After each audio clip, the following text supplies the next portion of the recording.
Film की शुरुआत में हम कुछ डेथ नोट की किताबों को आकाश से धरती पर गिरते हुए देखते हैं। बाद में एक डॉक्टर को दिखाया जाता है कि जिसके घर के आगे एक डेथ नोट पड़ी हुई है। डॉक्टर किताब को एक मरीज के घर ले जाता है। अपनी बीमारी से परेशान वो मरीज डॉक्टर से विनती करता है कि वो उसे कैसे भी मार दे। डॉक्टर मरीज की तकलीफ समझते हुए उसका नाम नोटबुक में लिख देता है और वो तुरंत मर जाता है। डेथ नोट को और अच्छे से जानने में डॉक्टर को पता चलता है कि मरने वाले का नाम नोटबुक में लिखते समय उसकी छवि भी लिखने वाले के दिमाग में होनी चाहिए। नेक्स्ट सीन में बताया जाता है कि जिन लोगों के पास ये नोटबुक है उनके पास शिनिगामी आंखें होती हैं। ऐसे लोग जिसे भी देखते हैं उसके सिर पर उनके नाम अंकित हो जाते हैं। जब वे उस नाम को डेथ नोटबुक में लिखेंगे तो वो इंसान मर जाएगा। ये फिल्म असल में डेथ नोट फिल्म का दूसरा पार्ट है। पहले भाग में हमने लाइट नाम के कॉलेज स्टूडेंट को देखा था जो डेथ नोट का इस्तेमाल करके अपराधियों को मारता था और दुनिया के सामने कीरा के नाम से जाना जाने लगा। लाइट को रोकने के लिए एल को काम पर रखा गया था। एल अपने मिशन में कामयाब होता है और लाइट की मौत हो जाती है, जिसकी वजह से कैदियों की अचानक मौत होना रुक जाती है। लेकिन 10 साल बाद ऐसी मौतें फिर से होने लग जाती हैं। लोगों को विश्वास हो जाता है कि कीरा वापस आ गया है। गवर्नमेंट तुरंत एक्शन लेते हुए एक टास्क फोर्स का गठन करती है जिसके हेड का नाम रुजाकी है। रुजाकी एल का बेटा था। सेफ्टी पर्पस को ध्यान में रखते हुए टीम का हर एक मेंबर फेक नाम से काम शुरू करता है। फिल्म में आगे बढ़ने से पहले हम एक लड़की को देखते हैं जिसकी शिनिगामी आंखें हैं और डेथ नोट उसके हाथ में है। वो खुद से कहती है, मैं इस नोटबुक का उपयोग कीरा से बेहतर करूंगी। टास्क टीम को खबर मिलती है कि एक सड़क पर कई लोग हार्ट अटैक की वजह से एक एक करके मर रहे हैं। उन्हें बताया जाता है कि एक ब्लैक हुडी वाली लड़की लोगों को मारने के लिए डेथ नोटबुक का इस्तेमाल कर रही है। टास्क फोर्स क्राइम सीन पर पहुंचती है। वो लड़की को अरेस्ट करने वाले ही होते हैं कि कोई उसे पीछे से गोली मार देता है। ये बताया जाता है कि इस लड़की का नाम किसी ने दूसरी डेथ नोट में लिख दिया था, इसीलिए इसकी ऐसी मौत हुई है। टीम किताब को अपने साथ ले जाती है। सभी के एक साथ डेथ नोट को छूने से किताब का गार्डियन सबके सामने प्रकट हो जाता है। वो सबसे कहता है कि सिर्फ इस किताब को पाने से खुश मत हो, क्योंकि दुनिया में ऐसी 5 और किताबें हैं। अब टास्क फोर्स का मिशन है शेष 5 डेथ नोटबुक्स का पता लगाना। तभी अचानक कीरा वायरस सभी मॉनिटर, कंप्यूटर और मोबाइल फोन में फैल जाता है। किसी ने सभी के कंप्यूटर और फोन को हैक कर लिया था। वीडियो में कीरा कहता है कि जो भी सारी नोटबुक्स इकट्ठी करके मेरे पास लाएगा उसको मैं अपनी दुनिया बदलने वाले प्लान में पार्टनर बनाऊंगा। टास्क फोर्स अपने अधिकारियों से फिर से कंफर्म करता है कि सच में कीरा की मौत हुई थी या नहीं। एक अधिकारी दावा करता है कि उसने लाइट को खुद की आंखों के सामने मरते हुए देखा था। यदि लाइट मर गया है तो ये दूसरा कीरा कौन है जो नोटबुक्स एकत्र करने को कह रहा है। टास्क फोर्स का मुखिया मिशिमा नाम के जासूस से पूछता है कि कहीं ये सब मीसा तो नहीं कर रही है। इस पर वो कहता है कि ऐसा तो नहीं हो सकता, क्योंकि लाइट ने मीसा को कभी डेथ नोट के बारे में कुछ बताया ही नहीं, और अगर वो उसकी पार्टनर होगी भी तो कोई फायदा नहीं, क्योंकि अटैक के बाद उसकी सभी यादें मिट गई थी। अगले दृश्य में मीसा की एंट्री होती है जो एक शूट पर थी। अपने मेकअप रूम में जाने पर उसे ड्रेसिंग टेबल पर रखे चिप्स के पैकेट से आवाज़ सुनाई देती है।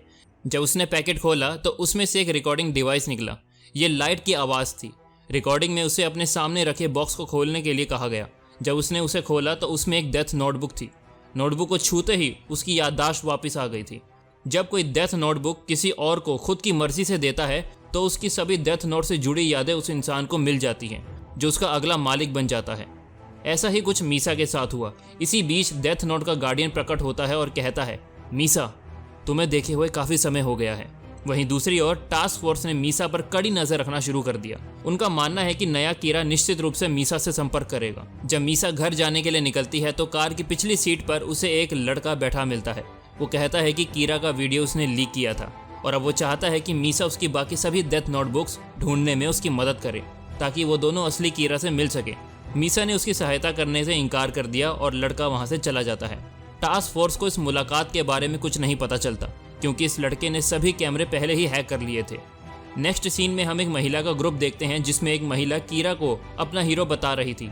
अचानक उसे दिल का दौरा पड़ता है और वो मर जाती है। यहाँ हमें पता चलता है कि एक डेथ नोटबुक किसी ऐसे इंसान के पास है जो कीरा से नफरत करता था और उसके समर्थन में जो भी खड़ा होता है वो उसे मार डालता है। बाद में वो लड़का जो मीसा से मिलने गया था वो उस बूढ़े के पास जाता है और उसे हिप्नोटाइज करके डेथ नोटबुक ले लेता है। इस लड़के का नाम शाइन है, जो एंजल ऑफ डेथ से कहता है, मैंने 3 नोटबुक एकत्र कर ली हैं, अब बस 3 और करनी बाकी हैं। शाइन कीरा का बहुत बड़ा फैन था और उसके साथ काम करना चाहता था। वो बाकी बची नोटबुक्स के मालिकों को अपनी इंटेलिजेंस से पता लगा लेता है और सबको मार के सभी से नोटबुक्स ले लेता है। अब टास्क फोर्स ही शाइन को कीरा से मिलने से रोक सकती है, इसीलिए वो टास्क फोर्स के कंप्यूटर पर एक संदेश भेजकर उनसे उनके हेड का नाम और चेहरा पूछता है, अन्यथा वो लोगों की हत्या करना जारी रखेगा। जवाब में टास्क फोर्स का हेड उसे एक वेबसाइट पर जाने को कहता है। इसके जरिए वो उस व्यक्ति की लोकेशन ट्रेस करना चाहता था। उनका प्लान कामयाब होता है और उन्हें लोकेशन का पता चल जाता है, लेकिन उनके वहां पहुंचने से पहले शाइन वहां आ चुका होता है। वहां एक डेथ नोट पड़ी थी जिसके अंदर उनमें से एक मेंबर के नाम के साथ ये लिखा हुआ था कि वो मुस्कुराएगा और खुद को गोली मार देगा।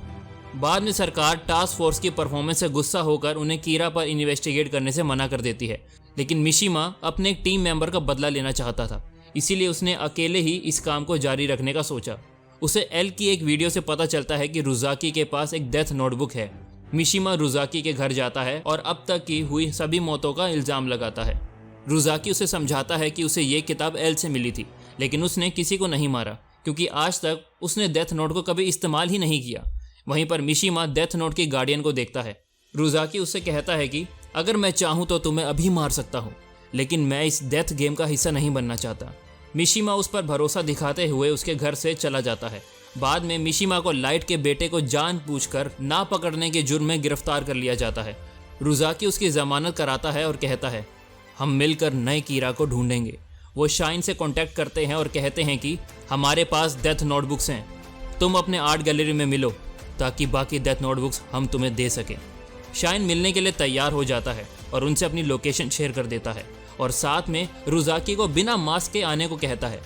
शाइन समझ जाता है कि रुजाकी अपने साथ पूरी टास्क फोर्स लेकर आएगा, इसीलिए वो मीसा से हेल्प मांगता है क्योंकि केवल वही चेहरा देखकर सबके नाम पता लगा सकती थी। रुजाकी तय किए हुए समय पर आर्ट गैलरी उससे मिलने के लिए जाता है। मिशिमा अपनी टीम के साथ सिक्योरिटी रूम से नजर रख रहा था, तभी अचानक आर्ट गैलरी का सिक्योरिटी सिस्टम हैक हो जाता है और उनकी टीम के 3 सदस्यों की मौत हो जाती है, जिसमें रुजाकी एक मेंबर था। इसके बाद मीशा शाइन से कहती है, मैंने अपनी शिनिगामी आंखों से लाइट की तस्वीर देखी है जिसमें उसकी जिंदगी के कोई पल शेष नहीं बचे हैं, यानी लाइट सच में मर चुका है। वो उसे अपने साथ एक पहाड़ी होटल में चलने के लिए कहती है, जिसे रुजाकी सुन लेता है। वो अपने साथियों को वहां जाने का निर्देश देता है। होटल में पहुंचने के बाद शाइन एंजल ऑफ डेथ से कहता है कि कीरा की मृत्यु हो गई है और लीक हुआ वीडियो लाइट का नहीं बल्कि किसी और का लग रहा है। वो आगे कहता है, मैं उस डुप्लीकेट कीरा को मार डालूंगा और खुद कीरा के रूप में काम करूंगा। वो एंजल ऑफ डेथ से उसे शिनिगामी आंखें देने की रिक्वेस्ट करता है। एंजल ऑफ डेथ उसको शिनिगामी आंखें दे देता है, लेकिन बदले में उसका आधा जीवन ले लेता है। रुजाकी और मिशिमा भी वहां पहुंच जाते हैं। शाइन रुजाकी से बोलता है कि तुम जिंदा कैसे बच गए, तुम्हें तो मीसा ने मार दिया था। तब वो शाइन को बताता है कि उसका नाम पहले ही नए कीरा ने डेथ नोटबुक में लिख दिया था और वो एल की तरह मरेगा। मिशिमा रुजाकी से पूछता है कि उसे ये सब कैसे पता। इस पर रुजाकी बोलता है कि उसे ये सब एंजल ऑफ डेथ ने बताया है। शाइन को उसके जिंदा बच जाने से अचंबा हुआ। इसका मतलब है कि शाइन नया कीरा नहीं है बल्कि कोई और है। इस पर शाइन सुझाव देता है कि लाइट का एक बेटा है और वो नया कीरा हो सकता है। रुजाकी मिशिमा से पूछता है कि तुम्हें लाइट के बेटे को ढूंढने का काम दिया गया था, इसीलिए तुम्हें इसके बारे में जितना पता है वो हमें बताओ। मिशिमा कंफ्यूज हो जाता है और पूछता है कि उसे ये काम कब दिया गया, उसे तो कुछ याद ही नहीं। रुजाकी मिशिमा पर संदेह करता हुआ बोलता है कि एक इंसान तभी अपनी यादें भुला देता है जब कभी उसने डेथ नोट इस्तेमाल की हो और फिर उसे किसी को दे दी हो। इससे पता चलता है कि मिशिमा ही नया कीरा है जिसने डेथ नोटबुक मीशा को दे दी थी। रुजाकी उसे डेथ नोटबुक को दोबारा छूने के लिए कहता है। नोटबुक को छूते ही मिशिमा को सब याद आ जाता है और सबको बताता है कि प्रोसिक्यूटर ने लाइट के बेटे का नाम डेथ नोटबुक में लिखकर उसे मार डाला था, जिसको मिशिमा ने देख लिया था। इसीलिए प्रोसिक्यूटर मिशिमा का नाम भी किताब में लिखने वाला था, लेकिन इससे पहले ही मिशिमा ने उसे मार डाला। केस को और इन्वेस्टिगेट करने पर उसे लाइट की वीडियो मिलती है जो लाइट ने अपने बेटे के लिए रिकॉर्ड की थी। वीडियो में लाइट अपने बेटे से कहता है कि जब तक तुम्हें ये वीडियो मिलेगी तब तक मैं मर चुका हूँगा, इसीलिए मेरे इस काम को तुम आगे बढ़ाओगे। मिशिमा ने बाद में उस डेथ नोटबुक का उपयोग करना शुरू कर दिया। कीरा की तरह उसने अपराधियों से लेकर आतंकवादियों तक सबको मारना शुरू कर दिया। मिशिमा को पता था कि केवल टास्क फोर्स उसके काम के बीच में आ सकती है, इसीलिए उसने टास्क फोर्स के हेड यानी रुजाकी का नाम डेथ नोटबुक में लिख दिया। उसने मौत लिखने के बाद एंजल ऑफ डेथ को नोटबुक दे दी। इससे पहले मिशिमा ने लाइट की वीडियो जिसमें वो अपने बेटे से कह रहा है कि तब तक मैं मर चुका हूँगा, उसे एडिट करके उसकी जगह ये दिखाया मैं अभी जिंदा हूँ और फिर उसे सबके पास भेज दी। प्रेजेंट में हर कोई जानता है कि मिशिमा नया कीड़ा है। इसी बातचीत के दौरान पुलिस वहां आ जाती है और अंधाधुंध गोलियां चलाती है, जिसकी वजह से शाइन मारा जाता है। रुजाकी और मिशिमा डेथ नोटबुक्स के साथ सबवे से भागने की कोशिश करते हैं। टास्क फोर्स के एक नए मेंबर उन पर बंदूक तान देती है और तभी रुजाकी के घर की क्रिएचर उस लड़की को मार के उन्हें बचा लेती है। लेकिन नियम के अनुसार डेथ नोट का कोई भी गार्डियन किसी की जान खुद नहीं ले सकता, इसीलिए उस लड़की की मौत के बदले वो भी मर जाती है। मिशिमा और रुजाकी को हिरासत में ले लिया जाता है।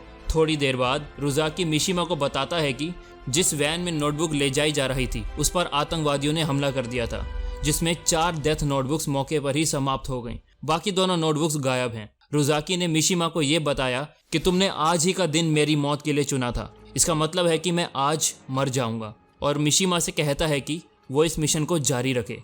अब क्योंकि रुजाकी आमतौर पर कानून से ऊपर होने का दावा करता है, इसीलिए वो मिशिमा को मुक्त करने का दावा करता है। मिशिमा वहां से चला जाता है और रुजाकी की मृत्यु हो जाती है। लास्ट सीन में हम लाइट का एक वीडियो देखते हैं जिसमें वो हंसकर कहता है, सब कुछ मेरी योजना के अनुसार हुआ।